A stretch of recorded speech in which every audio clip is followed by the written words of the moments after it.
Assalamualaikum warahmatullahi wabarakatuh. Perkenalkan, nama saya Erlangga Cahya Devara dengan NIM D624.005. Saya di sini akan mempresentasikan mini riset yang sudah saya lakukan tentang komposit pada kayu. Yang oke, yang pertama latar belakang. Nah, limbah kayu ini kan melimpah di Indonesia dan tidak digunakan secara optimal. Makanya penumpukan dan pembakaran kayu itu menyebabkan pencemaran. Nah, makanya ada komposit itu. Komposit alternatif ringan, sifat mekanis setara atau lebih logam, dan potensi rekayasa yang ramah lingkungan. Lanjut, kira-kira ini adalah potensi untuk pengaplikasian komposit serbuk kayu. Yang pertama ada topeng komposit, yang kedua ada papan semen serbuk gergaji, yang kedua ada kampas rem pada kendaraan. Nah, definisi komposit itu apa? Komposit itu adalah kombinasi dua atau lebih material yang tidak homogen, berarti berbeda, yang menghasilkan sifat mekanik baru. Nah, pemanfaatan bahan alami. Serat serbuk kelapa, serbuk kayu, tongkol jagung untuk kampas rem. Nah, ini adalah penguatnya, filler. Yang pertama ada serbuk kayu mahoni, filler dengan polyester resin tak jenuh. Dua, serbuk gergaji campuran diayak 100 mesh dengan semen tipe Bosowa. Tiga, serbuk kayu sengon dengan resin polyester tambahan serbuk karbon. Empat, serbuk gergaji kayu jati diarangkan dicampur epoxy atau fenol formaldehyde. Lima, arang kulit buah mahoni dengan resin poliuretan dan serbuk aluminium. Nah, selanjutnya adalah metodologi penelitian dan pengujiannya. Yang pertama, untuk pembuatan komposit. Nah, pembuatan komposit itu ya pencampuran penguat dan matriksnya. Yang pertama, ada uji tarik. Nah, uji tarik, uji tariknya itu mengukur beban maksimum sebelum patah. Nah, di situ ada tulisan ASTM D638. Nah, ASTM 638 itu apa tuh? Gampangannya ASTM 638 itu adalah metode standar untuk mengetes properti pada plastik. Itu. Ya. Jadi tujuannya menggunakan ASTM itu ya untuk mengecek kekuatan tarik maksimumnya, terus juga bisa ngecek modulusnya, juga bisa mengecek perpanjangannya, dan juga bisa mengecek deformasi material. Nah, cara mengujinya, jadi spesimennya itu dipotong seperti seperti bentuk dogbon atau tulang anjing, terus habis itu diletakkan pada alat uji tarik, ya, terus habis itu ditarik dengan laju tertentu hingga benda itu patah. Terus nanti sensornya mencatat gaya dan perubahan panjang, digunakan untuk menghitung tegangan dan regangan. Nah, itu. Terus kenapa ini makanya ASTM D638?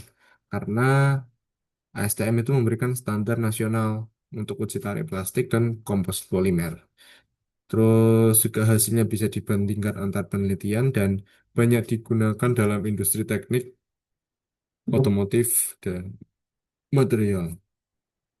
Nah, untuk pengaplikasian dalam makalah saya itu untuk menguji eh, komposit resin, serbuk kayu mahoni, dan komposit epoksi serbuk gergaji. Nah, ini berarti kan pengujian kekuatan tarik dilakukan dengan metode yang valid dan menggunakan standar internasional. Yang kedua, uji lentur mengacu ASTM D790 untuk plastik komposit. Nah, sama ya, ASTM D790 itu standar uji lentur ya, bending test yang digunakan untuk mengukur sifat mekanik lentur, gampangnya seperti itu. Nah, tujuannya ya mirip-mirip ya untuk mengukur kekuatan tarik, modulus elastisitas sama defleksi maksimum. Terus habis itu prinsip pengujian dari ASTM D790 ini caranya itu jadi spesimennya itu nanti diletakkan di atas dua penyangga di atas. Nah, terus habis itu nanti diberikan gaya tengah menggunakan alat uji gitu. Nah, nanti beban dan defleksi dicatat sampai terjadi kerusakan atau batas lendutannya tercapai seperti itu. Nah, kelebihannya itu ya ASTM dan 790 ini memberikan data untuk desain struktural material plastik atau komposit. Terus juga mudah dilaksanakan dan digunakan secara luas dalam industri teknik, otomotif, bahan bangunan, dan lain-lain. Untuk contoh dalam makalah saya, ini sama, tetap resin serbuk kayu mahoni. Jadi itu diuji lenturnya dengan standar ini menghasilkan kekuatan lentur sebesar 45.670 sekian Newton per milimeter kuadrat pada fraksi fillernya 30%. Nah, jadi semisal nilai lentur itu menurun, maksudnya jika nilai lenturnya menurun, jika fillernya terlalu banyak. Jadi jika fillernya terlalu banyak, nilai lenturnya menurun seperti itu. Yang kedua, uji kekerasan. Gunakan metode Vickers, Rockwell, dan Brinell. Nah, metode Vickers.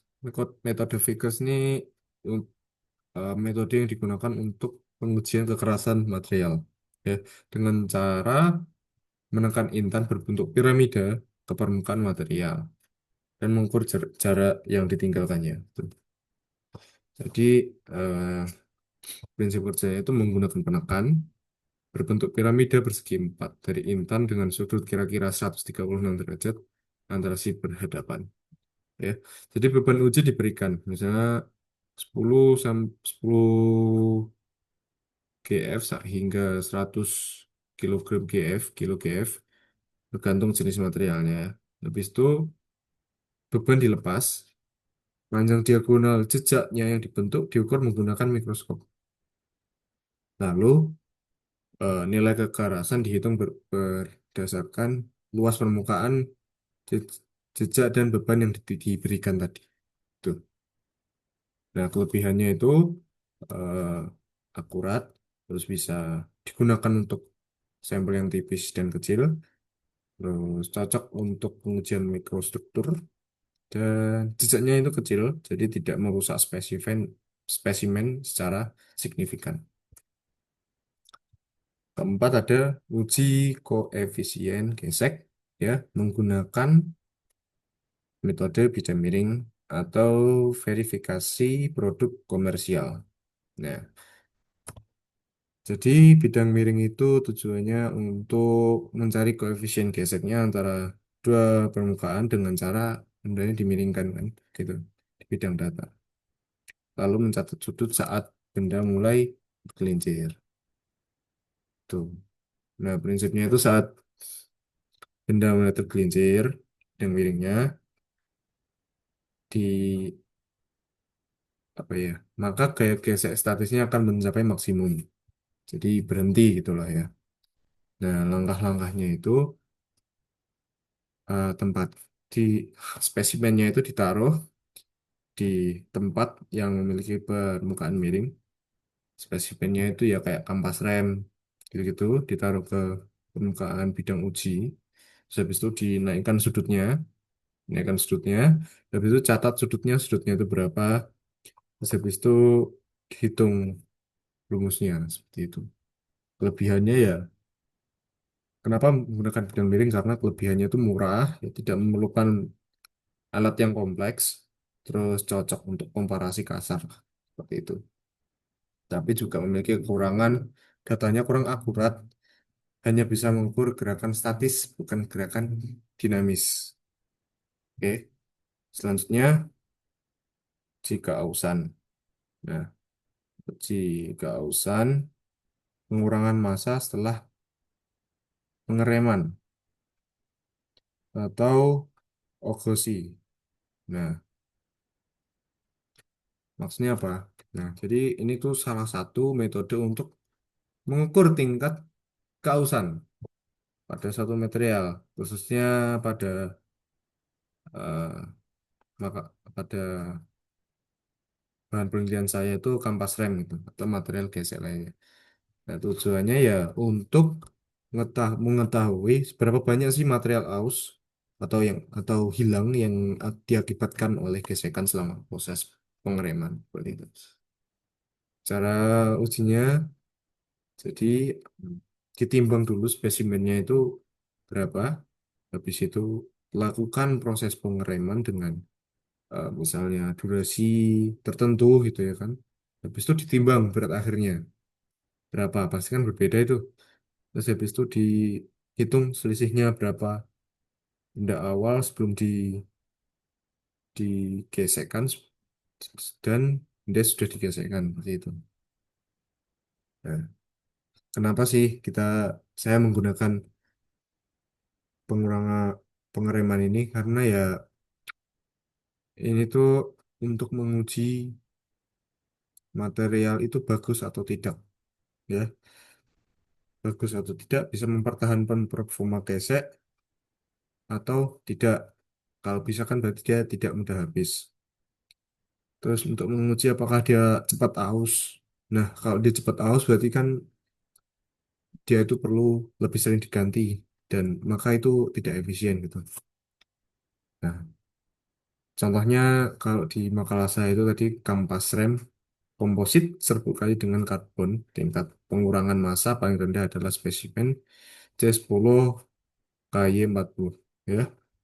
Nah, di situ saya tunjukkan komposisinya itu 10% karbon dan 40% serat kayu. Itu yang paling efisien, yang paling bagus, yang paling tahan aus dibandingkan spesimen yang lain. Seperti itu.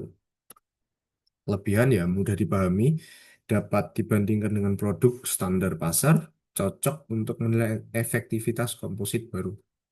Itu. Nah, ini dia hasil pembahasan dari makalah saya. Yang pertama ada kekuatan tarik ya, mencapai 2 kilogram per milimeter kuadrat.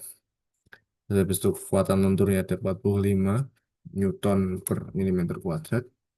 Modulus elastisitas 635 kilogram per milimeter kuadrat. Kekerasannya 31 VHN. Koefisien geseknya 0,76. Nah, kesimpulan. Jadi kesimpulannya itu yang pertama komposit resin, serbuk kayu mahoni optimal untuk topeng komposit. Dua, papan semen serbuk gaji dari limbah serbuk gaji berpotensi. Tiga, kampas rem komposit serbuk kayu alternatif non asbes yang ramah lingkungan. Tiga, penambahan karbon pada kampas rem itu mengurangi kekerasan. Empat, lima, komposit arang serbuk gergaji kayu jati epoksi, koefisien geseknya tinggi. Enam, kampas rem komposit serbuk kayu jati memiliki hasil yang optimal. Tujuh, kampas rem komposit kulit buah mahoni dan serbuk kayu jati pengereman singkat. Sekian presentasi dari saya. Eh, saya minta maaf kalau saya memiliki banyak kekurangan, salah kata. Semoga dari hasil presentasi saya ada hal bermanfaat yang bisa diambil. Wassalamualaikum warahmatullahi wabarakatuh.